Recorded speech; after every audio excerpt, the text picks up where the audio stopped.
Hi friends, நம்ம இப்போ இந்த வீடியோ என்ன பார்க்க போகிறோம் அப்படின்னா, நம்ம ஷெட்யூல் 1, ஷெட்யூல் 2 கம்ப்ளீட் பண்ணிட்டோம். இப்போ ஷெட்யூல் 3 பார்க்க போகிறோம். நம்ம ஷெட்யூல் 1, ஷெட்யூல் 2 ரெண்டுக்குமே நம்ம வந்து மேக்ஸ் வந்து டெஸ்ட் கொடுத்துருக்கோம். ஸோ அந்த வீடியோஸ்லாம் நீங்கள் பார்த்துருப்பீங்க. இப்போ 2க்குமே நான் வந்து ஆன்சர் கீ கொடுத்துட்டேன் ஃப்ரெண்ட்ஸ். நீங்கள் பார்க்காதவங்க போய் பார்த்துக்கோங்க. அண்ட் தென் ஷெட்யூல் 2க்கு வந்து நம்ம லைவ் டெஸ்ட்டுமே கொஞ்சம் கண்டக்ட் பண்ணோம்.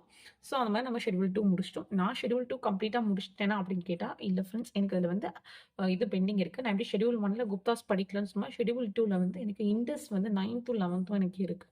அப்புறம் கரண்ட் அஃபேர்ஸ் இந்த தடவை எனக்கு வந்து டைம் இல்ல. ஸோ ஃபர்ஸ்ட் வீக்லயும் சரி, செகண்ட் வீக்லயும் சரி டைம் கரண்ட் அஃபேர்ஸ்க்கு மட்டும் எனக்கு கிடைக்கல. அது ஏன்னு தெரியல. கரண்ட் அஃபேர்ஸ் இன்னுமே எனக்கு வந்து ஸ்டார்ட் பண்ண முடியல. ஐ ஹோப் இந்த வீக் வந்து நான் வந்து எல்லாமே முடிச்சிட முடியும் அப்படின்னு நினைக்கிறேன். லைவ் டெஸ்ட் கண்டக்ட் பண்ணாலும் நமக்கு நியர்லி நைட் வந்து 11:20 அந்த மாதிரி இருக்கிறதுனால காலை இருந்துச்சுன்னா படிக்க முடியல. ஸோ அதனால் எனக்கு இந்த வீக் ஷெட்யூல் படிக்கிறது எனக்கு கொஞ்சம் டைட்டாக தான் இருந்துச்சு. ஸோ அதனால் வந்து நான் வந்து மோர் ஓவர் வந்து ஓரளவு இது பண்ணியிருக்கேன். பட் இருந்தாலும் எனக்கு நான் எதுவுமே ரிவைஸ் பண்ணல. ஷெட்யூல் 2 வந்து எதுவுமே நான் ரிவைஸ் பண்ணல. படிக்க மட்டும் தான் செஞ்சேன். எனக்கு டைம் இல்லை. ஸோ அதனால் எனக்கு ஷெட்யூல் 3 படிக்கும்போது ஷெட்யூல் 2 அட்லீஸ்ட் ரிவைஸ் பண்ணிவிட்டு ஒன்று இண்டஸோ இல்லை குப்தாஸோ ஏதோ ஒன்று படிக்கணும். இல்லை அப்படின்னா நான் வந்து அட்லீஸ்ட் கரண்ட் அஃபேர்ஸ் ஆகுது நான் கரெக்டாக படிக்கணும் அப்படின்ற ஒரு இதில் தான் இருக்கேன். ஸோ எனக்கு அதுதான் பெண்டிங்காக இருக்குது. அதே மாதிரி வந்து ஒருத்தவங்க கேட்டீங்க ஃப்ரெண்ட்ஸ், நீங்கள் வந்து வீடியோ பார்த்து தான் எல்லாமே படிப்பீங்களா, இல்லாட்டி எப்படி நோட்ஸ் அப்போதைக்கு எடுப்பீங்களா அப்படின்னு நீங்கள் கேட்டீங்க. தமிழ் அப்படின்னு நீங்கள் பார்த்தீங்க அப்படின்னா என்கிட்ட புக்கு இருக்குது. நான் தமிழ் புக்கு பொறுத்த வரைக்கும் நான் எல்லா புக்கும் வச்சுருக்கேன். நியூ புக்கு, ஓல்டு புக், சிறப்பு தமிழ் எல்லாமே வச்சுருக்கேன் ஃப்ரெண்ட்ஸ். ஸோ அதனால் வந்து 6th ஃபர்ஸ்ட் இயர் மட்டும் சோரோட வீடியோ பார்த்தேன். அதுக்கப்புறம் நான் வந்து பார்த்துட்டு ஓகே இந்த மாதிரி தான் அவங்க எடுக்கிறாங்க அப்படின்னு சொல்லிட்டு நானாக தான் ஃப்ரெண்ட்ஸ் படிக்க ஆரம்பிச்சிட்டேன். ஸோ நான் வீடியோ பார்க்கல. அதுக்கு 2 ரீசன் இருக்குது. ஒன்று வந்து எனக்கு ஃபுல்லாக வீடியோ பார்த்து படிக்க டைம் இருக்காது. செகண்ட் ரீசன் வந்து நான் ஃபோனில் தான் நான் வீடியோ எடுக்கிறதும் சரி எல்லாமே பண்ணுறேன். ஸோ எனக்கு டேட்டா பத்தாது.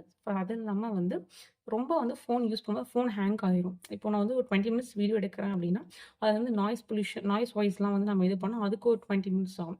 வீடியோ அப்லோட் ஆக ஒரு 20 மினிட்ஸ் 25 மினிட்ஸ் ஆகும். ஸோ வந்து 20 மினிட்ஸ் வீடியோக்கே எனக்கு வந்து ஒரு 1 ஹவர் 10 மினிட்ஸ் ஒரு 1 ஹவர் 15 மினிட்ஸ் ஆயிரும். ஸோ வந்து செல் வந்து அந்தளவுக்கு தாங்காது. ஸோ எனக்கு தெரியாதது மட்டும்தான் நான் நான் வீடியோ பார்ப்பேன். எல்லாத்துக்கும் வீடியோ பார்ப்பேனா அப்படின்னா கிடையாது. ஏன் அப்படின்னா தமிழ் வந்து என்கிட்ட புக் இருக்கு. ஈவன் வந்து சார் வந்து ஸ்பெஷல் நோட்ஸ் வந்து பார்ட் 1, பார்ட் 2 அதாவது வீக் 1, வீக் 2க்கு கொடுத்தேன். அதுவுமே நான் ஆல்ரெடி நோட்ஸ் வச்சிருந்தேன். ஸோ பாருங்க, நான் நோட்ஸ் வந்து நியூ புக்கு, ஓல்டு புக் வந்து கம்பைல் பண்ணி நான் எழுதியிருக்கேன். பிவைக்யூலையும் என்ன கேட்டிருக்காங்க, டிஃப்ரென்ஸாக ஏதாவது இருக்கா அப்படின்னு சொல்லி நான் எழுதியிருக்கேன். ஸோ அதனால் ஓகே இதுதான் நமக்கு தெரிஞ்சதுன்னு சொல்லிட்டு அது மாதிரி வீக் 2க்கு இப்போ வந்து குறியீடுக்கு போட்டிருந்தாங்க. அதுவும் நான் நோட்ஸ் எடுத்திருக்கேன். ஸோ அதனால் நான் இது பண்ணல. மேக்ஸுக்குன்னு பார்த்தீங்க அப்படின்னா மேக்ஸ்க்கு வந்து நான் ரீசனிங் மட்டும் இப்போ நான் வந்து எழுதிட்டு இருக்கேன் ஃப்ரெண்ட்ஸ். ஏன் அப்படின்னா ஆல்ரெடி வந்து நான் வந்து சாரோட இது நான் ஃபாலோ பண்ணியிருக்கேன் நான். ஸோ அதனால வந்து இந்த மாதிரி பாருங்க டாபிக் நான் வந்து லாஸ்ட் இயர் வந்து ஒரு 4 மந்த்ஸ் படித்தேன். அதுக்கப்புறம் தான் ஒரு இதனால ஒர்க்குக்கு போயிட்டேன். ஸோ நல்லா படிக்கல. ஸோ அப்படின்னா நான் அப்போ இதுக்கு போகும்போது இந்த மாதிரி இது அப்ராக்சிமேட்டாக இவ்வளோ கொஷின்ஸ் கேட்பாங்க அப்படின்ற மாதிரி பேஜ் நம்பர். ஸோ ஆல்ரெடி நான் இந்த மாதிரி தான் இப்போ நான் இதான் ஃபாலோ பண்ணுறேன். ஸோ அகைன் நான் வீடியோ பார்க்கல. அண்ட் தென் 500 சம்ஸும் நான் ஆல்ரெடி நான் வந்து ஃபாலோ பண்ணியிருக்கேன் ஃப்ரெண்ட்ஸ். 500 சம்ஸுமே நான் எழுதியிருக்கேன் நான். ஸோ அதனால் வந்து எனக்கு இப்போதைக்கு நோட்ஸ் எடுக்கணும் அப்படின்னா அது கிடையாது. எனக்கு மேக்ஸுக்கும் சரி, தமிழுக்கும் சரி 500 சம்ஸுமே நான் கிட்டத்தட்ட 50 வீடியோஸ் வரைக்கும் நான் வந்து ஆல்ரெடி இது பண்ணிக்கிறேன். ஸோ நான் அது பார்த்தா போதும் நான் வந்து நோட்ஸ் இப்போ எடுக்கணும். ரீசனிங்க்கு மட்டும் தான் இப்போ நான் நோட்ஸ் எடுக்கிற மாதிரி இருக்கும். அதுக்கப்புறம் வந்து மேக்ஸ் நீங்கள் எப்படி படிப்பீங்க அப்படின்னு சொல்கிறீங்க. ஸோ நான் அந்த மாதிரி தான் நான் ஃபஸ்ட்டு வந்து மாடல்ஸ் வந்து எல்லாமே கவர் ஆயிருக்கா அப்படின்றத பார்த்துக்குவேன். சாரோட வீடியோ போட்டிருந்தது அது. அதுக்கப்புறம் வந்து நம்ம வந்து அதுக்கப்புறம் வந்து அந்த 500 சம்ஸ் அதுவுமே நான் பார்த்துக்குவேன். அதுக்கப்புறம் வந்து எங்க ஸ்கூல் புக்கில் அதுக்கு நான் சொல்லியிருக்கேன் கடல் கணிதம் தான் நான் வச்சிருக்கேன் அப்படின்னு சொல்லியிருக்கேன். ஸோ அதில் வந்து நான் ரேண்டமாக வந்து இந்த மாதிரி நான் புக்ஸ் எடுத்துக்குவேன். எடுத்துகிட்டு இப்போ வந்து 38 கொஷின்ஸ் இருக்குன்னா நான் வந்து ரேண்டமாக 10 கொஷின்ஸ் போவேன். 10 கொஷின் போயிட்டு அதை நான் சால்வ் பண்ணி பார்ப்பேன். அதில் எனக்கு ஏதாவது தெரியல அப்படின்னா ஆன்சர் பார்த்துக்குவேன். மேக்ஸிமம் எழுத மாட்டேனால சிலது மட்டும் எனக்கு ரொம்ப மறந்துச்சு, ஏதாவது ட்ரிக்கியாக கொடுத்துருக்காங்க அப்படின்னா இந்த மாதிரி எழுதி வச்சுப்பேன் பக்கத்தில். இந்த மாதிரி எழுதி வச்சிருப்பேன் சம். ஏன்னா அடிக்கடி அது மறக்குது, கொஞ்சம் டிஃப்ரென்ஸாக இருக்காங்கன்னா பக்கத்துலேயே எழுதி வச்சிருப்பேன் நான். ஸோ அகைன் அடிக்கடி பார்ப்பேன். நமக்கு அது வந்து கொஞ்சம் இதாக இருக்கும். இப்படி தான் நான் மேக்ஸ் பார்ப்பேன். மேக்ஸ் ஃபஸ்ட்டு வந்து மாடல்ஸ் கம்பேர் பண்ணிவிட்டு முடிச்சுட்டு அதுக்கப்புறம் வந்து நமக்கு தெரியுதா அப்படின்னு சொல்லிட்டு பிவைக்யூ அப்படின்னு நீங்கள் பார்த்தீங்க அப்படின்னா பிவைக்யூ நம்ம பார்க்கணும் ஃப்ரெண்ட்ஸ். நான் வந்து இப்போதைக்கு பிவைக்யூ வந்து நான் பார்க்கல. ஆனால் பட் பிவைக்யூ வந்து இப்போ எனக்கு வந்து time and work, simple interest, compound interest வந்து நான் ஆல்ரெடி நான் வீடியோ போட்டிருந்தேன். சிம்பிள் இன்ட்ரெஸ்ட், காம்பவுண்ட்ஸ் அப்புறம் டைம் அண்ட் ஒர்க்கும் நான் ப்ரிப்பேர் பண்ணியிருந்தேன். நான் போடல. ஸோ அதனால் எனக்கு 2024 கேட்ட கொஷின்ஸ் வந்து இப்போதைக்கு தெரியும். அடுத்த டாபிக்ஸில் நானுமே பிவைக்யூ பார்க்கணும். ஏன்னா நம்ம வந்து சிம்பிள் இன்ட்ரெஸ்ட், காம்பவுண்ட்ஸ்லாம் குரூப் 1, குரூப் 2, குரூப் 4 கொஷின்ஸ்லாம் போட்டிருப்போம் நம்மளே. இந்த மாதிரி தான் இருக்கும் அப்படின்னு சொல்லிட்டு. ஸோ தமிழ் மேக்ஸ் ரொம்ப ரொம்ப முக்கியம். ஏன்னா 125 கொஷின் அப்படிங்கும்போது நம்ம அதில் வந்து கண்டிப்பாக ஸ்கோரிங் பண்ணியே ஆகணும். இப்போ நம்ம காம்பவுண்ட் இன்ட்ரெஸ்ட் அப்படின்னா நம்ம அதை 6 விதமாக பார்க்கலாம். நம்ம வெறும் அதே 6 தான். ஒன்று வந்து என்ன அப்படின்னா வந்து ஸோ பாருங்க, ஃபைண்டிங் ஆஃப் சிம்பிள் இன்ட்ரெஸ்ட்டுக்கு பதிலா காம்பவுண்ட் இன்ட்ரெஸ்ட் வரும். Principal, total amount, number of years, rate of interest, அப்புறம் finding difference between compound interest, simple interest. இந்த 6 டாபிக் மட்டும் தான்.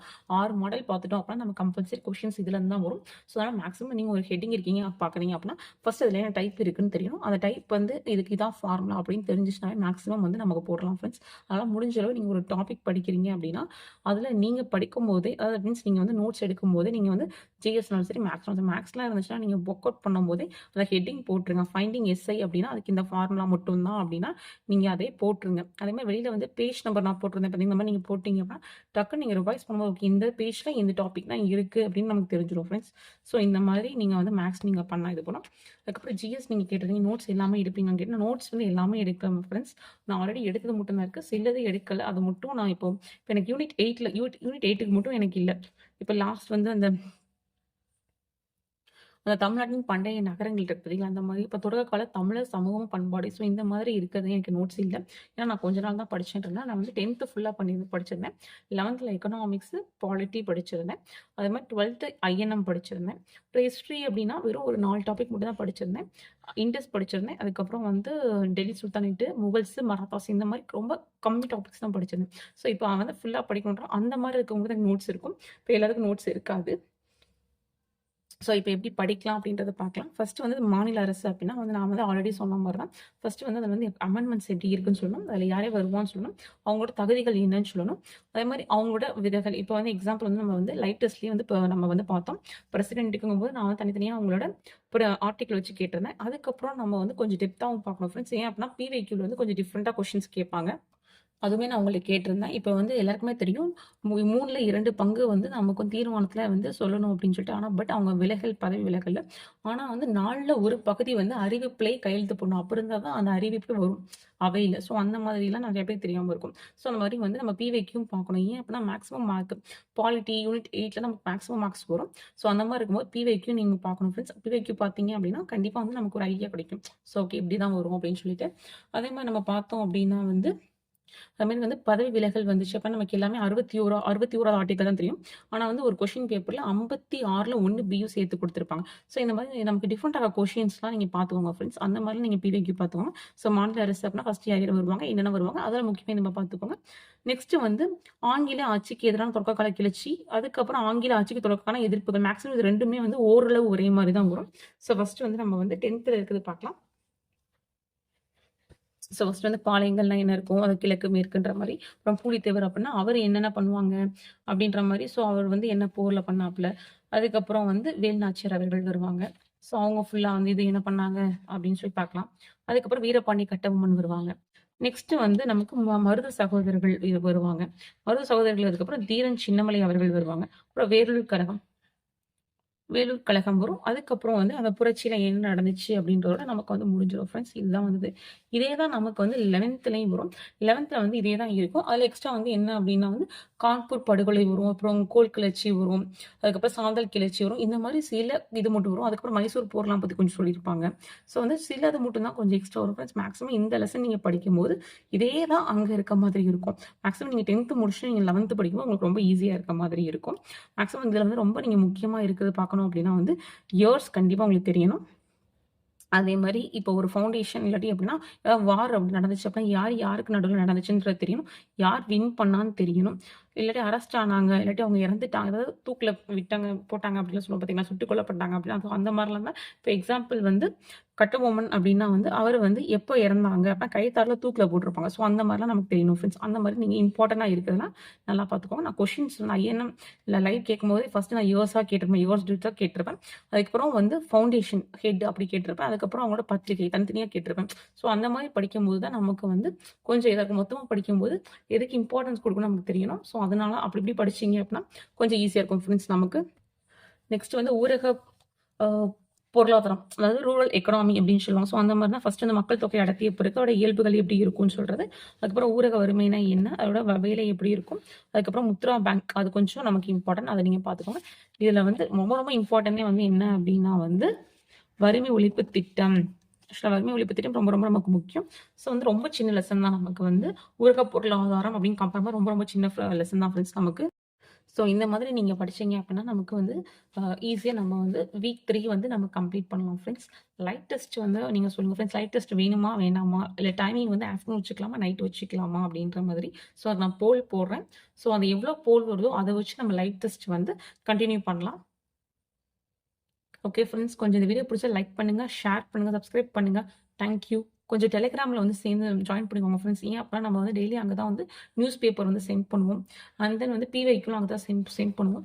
ஆல்ரெடி வந்து நான் பாலிட்டி யூனிட் 8 ஸோ அதுக்கெலாம் வந்து நம்ம வந்து 21 to 24 4 இயர்ஸ் கொஷின்ஸும் தனித்தனியாக நான் வந்து ஸ்பிட் பண்ணி சென்ட் பண்ணியிருப்பேன். அந்த அதுக்கப்புறம் ஏதாவது இம்பார்ட்டன்ட் பிடிஎஃப்ஸ் ஸோ அந்த மாதிரி எல்லாமே வந்து நம்ம டெலிகிராமில் சென்ட் பண்ணுவோம் ஃப்ரெண்ட்ஸ். ஸோ அதனால் நீங்கள் கொஞ்சம் ஜாயின் பண்ணிக்கோங்க ஃப்ரெண்ட்ஸ். தேங்க்யூ.